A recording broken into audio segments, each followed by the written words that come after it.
지난주에 우리가 말씀을 보았듯이 스스로 말하는 사람은 그 속에 불의가 가득하다. 위로부터 주시는 말씀을 하는 사람은 불의가 없고 내 말을 하는 사람은 불의가 가득하다라고 이렇게 말씀하셨습니다. 주님께서는 율법을 받았음에도 불구하고 자기 말을 하고 있는 사람들을 지금 꾸짖고 있습니다. 우리 칼빈 목사님은 율법의 해석 3가지 원리를 이야기했는데 그 중에 제일 첫 번째가 율법을 주신 분의 뜻을 쫓아 해석하라 이렇게 갈파한 적이 있습니다. 하나님의 법을 의문으로 받지 않고 그 주신 분의 뜻을 헤아리면서 언약 가운데 은혜 가운데 법을 봐야 됩니다. 은혜 가운데 법을 본다고 해서 법이 엄격해지거나 또 덜 엄격해지거나 하는 것은 아닙니다. 은혜가 법을 덜 엄격하게 하는 것은 아닙니다.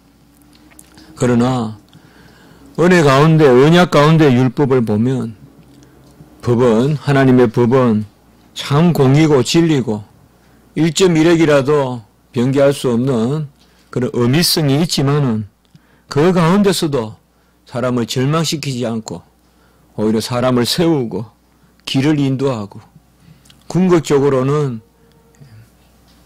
위로하는 그것이 바로 하나님의 법입니다. 우리 주님께서도 17절에 지난주 봤지만은 교훈이 하나님께로부터 나왔느냐 그렇지 않느냐는 우리가 그 말씀대로 행하고자 할 때 그것이 밝혀진다고 했습니다. 이 말이 뭡니까? 하나님의 말씀을 받았을 때 그 말씀대로 살려고 우리가 노력한다는 게 뭘까요? 기도한다는 거 아닐까요? 말씀대로 살려고 노력한다는 것은 결국 하나님의 은혜에 붙들리는 것입니다.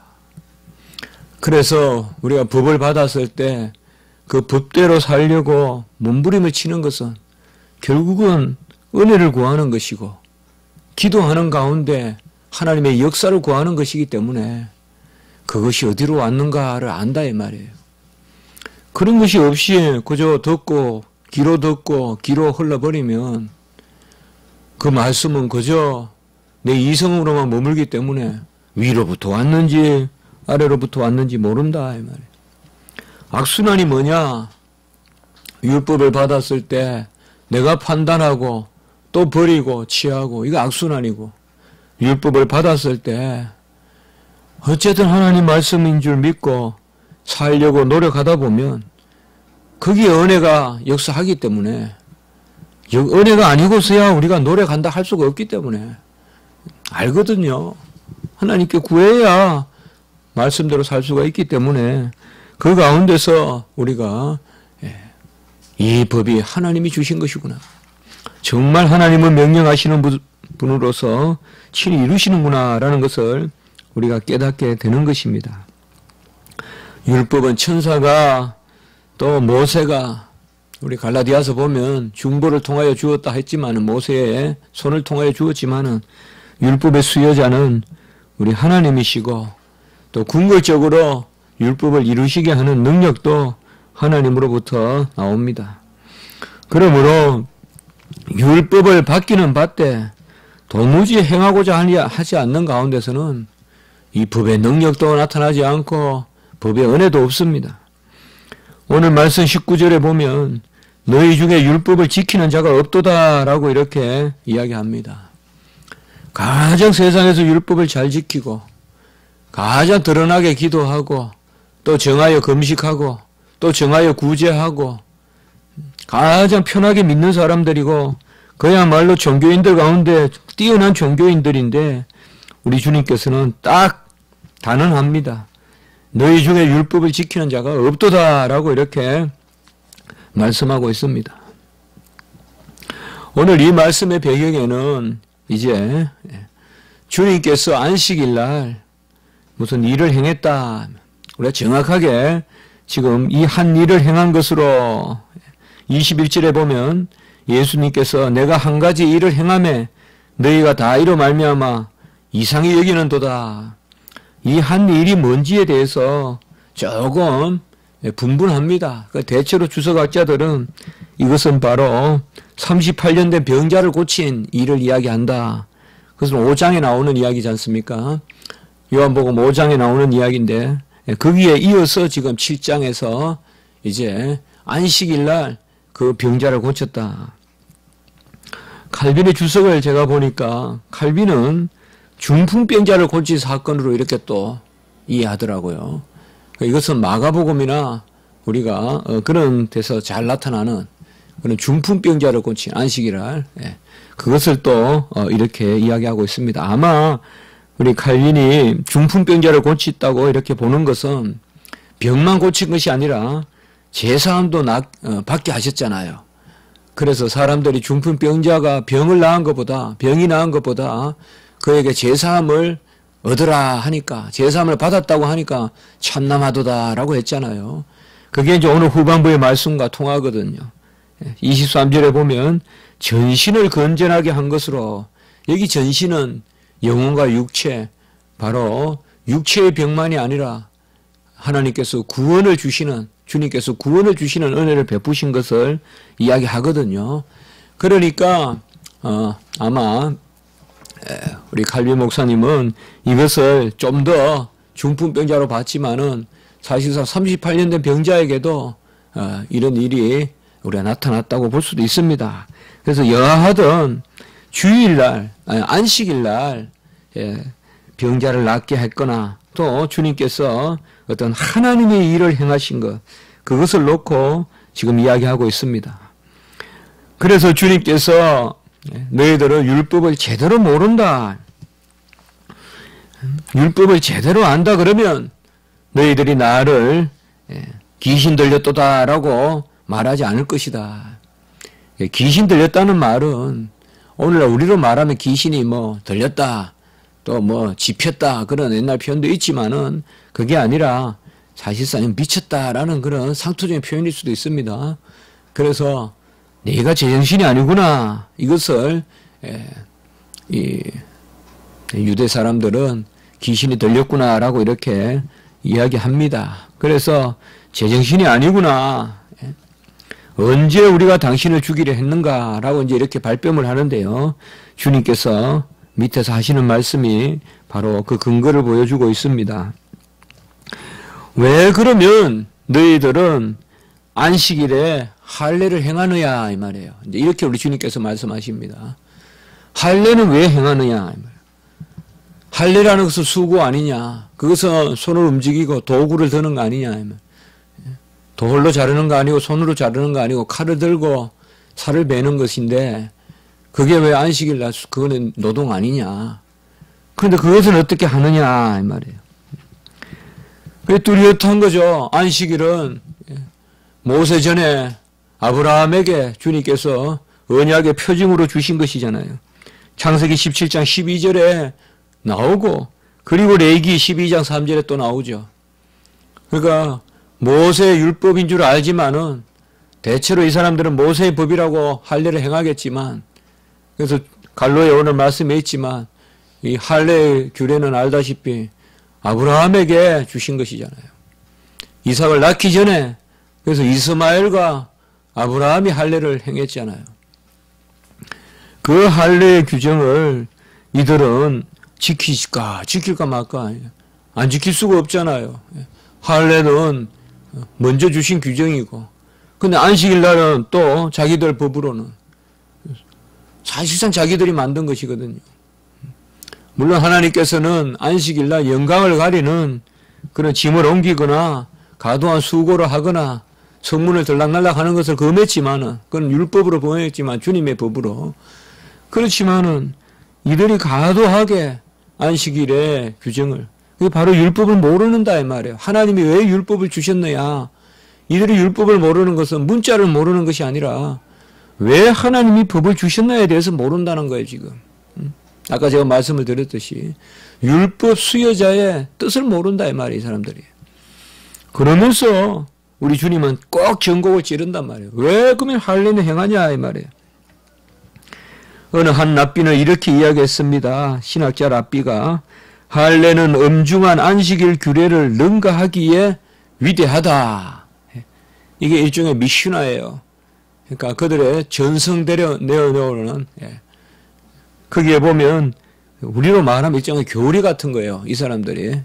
할례는 엄중한 안식일 규례를 능가하기에 위대하다. 그러면 할례가 위대하다고 해서 할례를 이렇게 행하는데 그럼 할례가 왜 위대하냐 이 말이죠. 그것이 아브라함에게 주셨기 때문에 위대한가? 꼭 그건 아니잖아요. 할례의 뜻이 뭐냐 이 말이에요. 할례는 바로 하나님의 백성됨의 표징이요. 그것은 영생의 백성의 표징이잖아요. 그래서 위대한 거 아니에요. 그러면 그런 표징인 할례는 행하면서 실체인 생명 주는 것을 왜 못하냐 이 말이에요. 주일날. 표징은 행하면서 왜 실체는 안 된다 하냐 말이에요. 할례가 분명히 옛사람이 죽고 새 사람이 살고 하나님의 언약의 백성됨의 표징이라면 이제 주님께서 이 땅에 오셔서 제사함 받으라 병도 낫고 구원을 선포하는 것은 그래서 생명을 살리는 것은 그래서 오늘 말씀 23절에 내가 안식일에 사람의 전신을 건전하게 한 것 이것은 바로 영생의 구원을 뜻하거든요. 이것을 가지고 너희가 내게 노여하느냐 우리 주님께서 바로 그들의 전곡을 찌르는 거예요. 너희야말로 율법을 제대로 모르고 너희야말로 모순이라는 거예요. 표징은 섬기면서 실체는 멀리하냐 이 말이 어떻게? 우리가 더불어 먹는 그런 성찬을 행하면서 실제로 왜 사람을 사랑하는 것은 또 실제로 왜 예수 그리스도와 한 몸이 되는 것은 거부하느냐 그렇게 말씀하고 있습니다. 사실상 안식일이 사람을 위하여 있는 것이지 사람이 안식일을 위하여 있는 것이 아니라고 마가복음 2장 27절에서 말씀했잖아요. 바로 안식일이 사람을 위하여 있다. 그럼 사람의 생명을 위하여 안식일이 있는 것이지 안식일이 먼저 있고 사람이 그 밑에 종이 되어서 쫓아다니는 게 아니다. 이걸 다시 28절에 마가복음 2장 28절에 보면 인자가 안식일의 주인이다라고 이렇게 말씀했단 말이에요. 이 땅에 오신 인자가 안식일의 주인이다. 바로 인자의 직분이 실체다 이 말이에요. 인자의 구원하심이 직분, 그 구원하심이 실체고 바로 인자의 살과 인자의 피를 먹고 마시는 그것이 안식의 진정한 안식의 실체고 그의 죽음과 그의 부활에 연합하는 것 이것이야말로 안식의 실체다. 그러면 안식일을 지킨다 하면서 주님의 구령의 역사, 구원의 역사를 배척한다면 이것이야말로 모순이다라는 것입니다. 우리 마음속에는 이러한 것이 도사리고 있습니다. 표징은 잘 섬기는데 실체는 거부하는 것입니다. 이런 마음이 있습니다. 우리 안에. 사랑한다 사랑한다 남을 섬기라 섬기라 하면서도 그런 사랑의 구현이 일어났을 때 섬김의 모습이 나타났을 때 그것을 배척하고 그것을 오히려 아주 컴플렉스 같이 멀리합니다. 이건 오히려 평소에 표징을 행하는 사람들이 실체로 멀어지는 경향도 있을 수 있습니다. 어떤 종교적 컴플렉스라고 할까요? 어떤 이것이 바로 신앙인과 종교인의 차이라고도 볼 수 있겠습니다. 종교인은 의식 자체에 머물고 의식이 구현되고 의식의 실체가 실현되는 것을 두려워한다고도 볼 수 있습니다. 실제로 이 세상을 구원한다, 이 세상을 지킨다 하지만은 가장 그것을 어떻게 보면 가로막고 있는 이런 것이 바로 종교인의 모습입니다. 신앙인은 그렇지 않다는 것이죠. 신앙인은 정말 예표 가운데 실체를 믿기 때문에 예표에 머무는 종교 행위가 아니라 실체를 바라보는 예배고 실체를 바라보는 성찬을 드리기 때문에 그 실체에 동참하고자 하기 때문에 그 실체가 우리에게 나타나고 실현되었을 때 감사한다 이 말이에요. 왜 메시아 주님께서 이 땅에 오셨을 때 유대인들이 그렇게 배척했을까?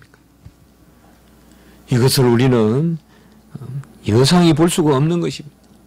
바로 성경이 우리에게 가르쳐 주시는 것은 바로 그런 부분이 있는 것입니다. 모든 절기와 제사와 모든 회중의 모임과 전체 모세의 종교 양상이 다 그리스도를 예표하고 그들의 일거수일투족이 다 예수를 기다리는 것이었는데 정작 예수가 이 땅에 오셔서 할례를 성취하고 유월절 양이 되셔서 죽으시고 다 이루셨는데 그들은 그것을 오히려 배척하고 멀리했다는 것입니다.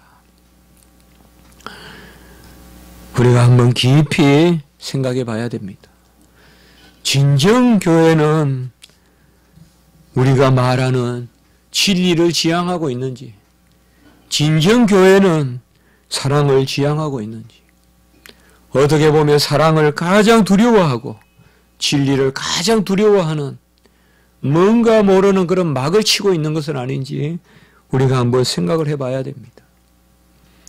오히려 사랑의 시기가 많고 진리의 질투가 많은 것이 교회가 아닌지, 누군가가 철저히 하나님의 은혜 가운데 진리를 드러내고자 했을 때 오히려 여전히 기다리는 모습, 여전히 주님이 이 땅에 오신 모습으로 사는 것이 아니라 이제 주님이 이 땅에 오신 그 완성, 이루심에 걷는 가운데 사는 것이 아니라 여전히 기다리는 그런 의식 가운데 사는 것이 아닌지 우리가 한번 생각해 봐야 됩니다.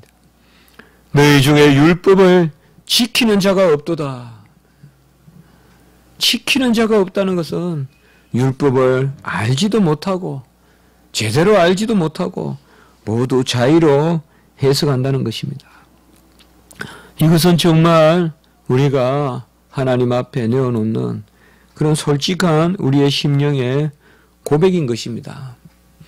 우리가 뭔가를 가부의 두 랩돈과 같이 어쨌든 하나님의 음성을 진실하게 듣고 하나님 앞에 헌신하고자 하고 하나님 앞에 내 중심을 드리고자 하고 내가 가슴을 치고 애통할 때 그때 그것은 그 가부는 율법을 아는 것입니다. 그야말로 율법을 지키고 율법을 아는 것입니다. 서기관과 바리새인 내 기도를 드리고 바리새인의 기도를 드리고 자기 의의 기도를 드리는 것은 세상에서는 율법 박사요, 랍비요, 서기관이요, 기록관이요 그렇게 불릴지 몰라도 그들은 율법을 모르는 것입니다. 도무지 법을 모르고 사는 것입니다. 법이 심령 안에 새겨지지 않습니다.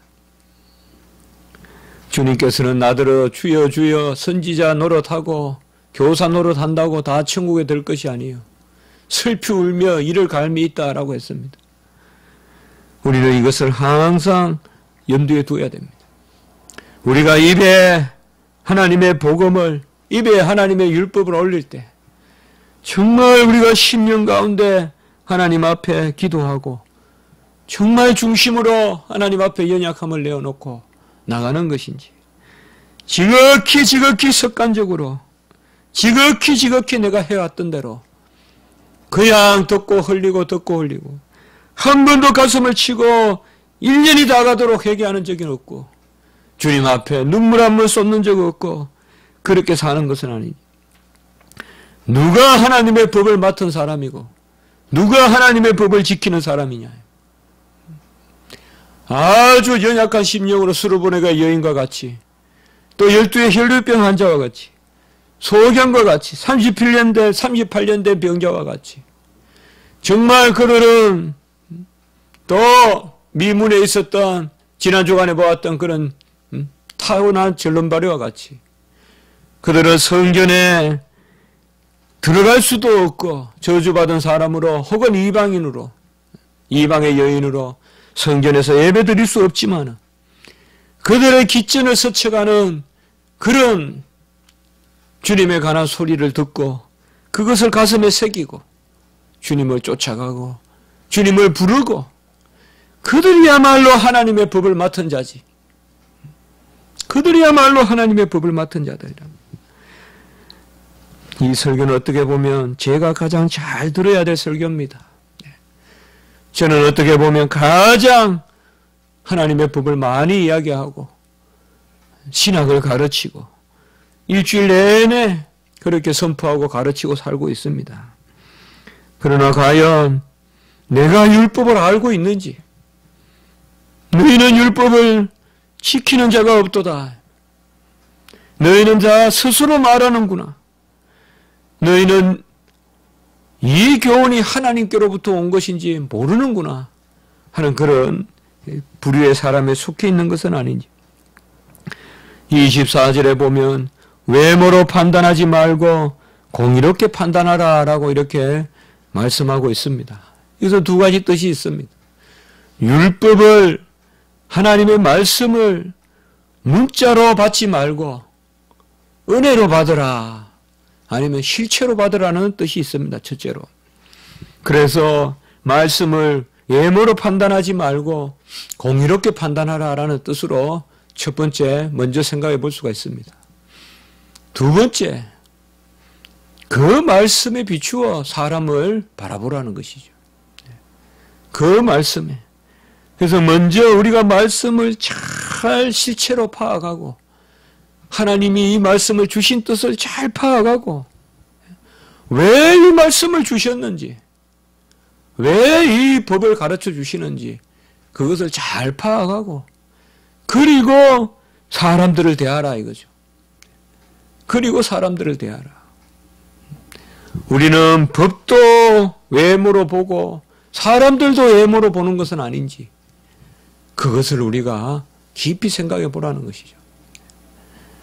정말 어떻게 보면 아주 귀하게 중심으로 하나님의 섬기는 사람의 모습은 잘 눈에 안 띌 수도 있을 것입니다. 그렇지 않을까요? 잘 눈에 띄는 것은 거짓일 수가 많을 수도 있겠어요. 눈에 띄는 것은 외형일 수 있고 눈에 띄는 것은 눈에 띄는 행동의 결과일 수도 있기 때문에 어떻게 보면 눈에 안 띄는 것이 숨어있는 능력일 수 있어요. 모양만 나타나고 능력이 없는 것이 많지 않습니까? 이 세상에는. 우리도 오늘 말씀을 생각하면서 이런 말씀이 우리에게 주시는 위로는 뭐냐 말이에요. 우린 부족합니다. 우린 과부의 두 렙돈의 자리에 서 있기 때문에 위로를 받는 것입니다. 우리가 수로보내게 여인의 자리에 서 있기 때문에 위로를 받는 것입니다. 우리가 이방 백부장의 자리에 서 있고 항상 연약한 자리에, 심지어는 그라사의 광인과 같은 자리에 서 있기 때문에 우리가 위로를 받는 것이요. 그런 사람들도 주님께서 법을 주시고 그런 사람들에게도 하나님이 은혜를 베푸시기 때문에 우리가 삭개오의 자리에 있기 때문에 위로가 있는 것이지, 서기관과 바리새인의 자리에 있다면 우리에게 위로가 없을 것입니다. 오늘 이 말씀이 우리를 새롭게 하시는 것은 어쨌든 중심을 보고 할례를 행하면 다 끝난다. 그 표피를 베는 것으로 어찌 하나님 앞에 어렵다함을 받겠습니까? 그 살을 조금 베는 그 기억으로 평생 어떻게 나는 할례 받은 백성이다 하면서 그것이 의의가 되겠습니까? 진정 할례를 받았으면 매번 하루하루 그것을 생각하면서 기억하면서 중심으로 하나님의 말씀을 지키려고 노력하고 그 가운데 나는 안 되고 하나님의 은혜로만 된다 해서 살아계신 하나님을 인정하고 그런 선순환의 경건의 사이클로 들어가야지 계속 외형의 사이클, 그야말로 그런 오늘 여기에 보면 외모의 사이클이 아니라 진정 하나님 앞에 실체적인 그런 사이클로 우리가 가야 할 것입니다. 우리는 내가 약한 것을 자랑하노라라는 그런 사도 바울의 말씀을 기억하면서 애통하고 부족하고 연약하고 정말 아무것도 아닌 우리를 하나님 앞에 내어놓고 이 시간에 다시 기도하고 회복을 구하고 또 우리의 잘못을 구하고 그에 머물지 말고 하나님이 크신 은혜 주셔서 우리가 이 시간에 그 장중에 붙들리는 그런 역사가 있기를 주님의 이름으로 축복하는 것입니다. 한번 기도드리겠습니다. 하나님 아버지, 너희는 율법을 지키는 자가 없도다. 또 그 율법을 바로 알지도 못하고 율법을 주신 자의 뜻도 헤아리지 못하고 그저 자기 기분대로 믿고 자기 기분대로 이렇게 저렇게 서기관과 바리새인같이 이 모양 저 모양으로 법을 만들기도 하고 또 법을 없애기도 하고 오늘 이 경종의 말씀이 우리의 삶에 새겨져야 할 줄 믿습니다. 우리가 진정 하나님의 말씀을 아는지 깊이 고려하게 하시고 깊이 묵상하고 애통하게 하시고 또 그 가운데서도 하나님은 법을 주실 때 우리의 완전함을 보시고 주시지도 않고 또 이 지상에서 완전하게 되리라고 바라보지도 않으시는 줄 믿습니다. 우리가 불완전한 가운데서도 끊임없이 하나님 가부의 두레돈에 드리는 그 아버지의 심령으로 나아갈 때 그야말로 너희가 내 법을 맡았구나. 그 아버지의 특권을 이스라엘 백성의 특권이 법을 맡은 것이라 하셨는데 그런 자리에 인도하실 줄 믿습니다. 이러한 복음이 우리 안에 역사할 줄 믿습니다. 우리는 세월이 갈수록 주님께 의지할 것밖에 없다는 고백을 하오니 하나님 부족하고 연약한 저희들을 살펴주시고 특별히 오늘 한날 우리 교인들 하나님 다 사랑하여 주시고 이런 은혜가 있게 하여 주시옵소서. 우리 교인들을 애통하게 하시고 우리 교인들은 말씀을 사랑하게 하시고 그 말씀을 지키려고 하나님 앞에 몸부림치는 가운데 전적인 하나님의 은혜, 살아계신 하나님의 은혜를 체험하게 하시고 모든 가정마다 구원의 역사가 나타나게 하시고 아버지여 오늘 한날도 우리 주일학교 어린이들 또 가르치는 우리 강도사님 또 우리 설교하시는 목사님 모든 아버지여 우리 주의 종들 수종되는 종들이 함께하여 주시고 우리의 십자가지기 교회 위에 한량없는 은총을 더하여 주시옵소서. 감사하옵고 구주 예수 그리스도 이름으로 기도드리옵나이다. 아멘.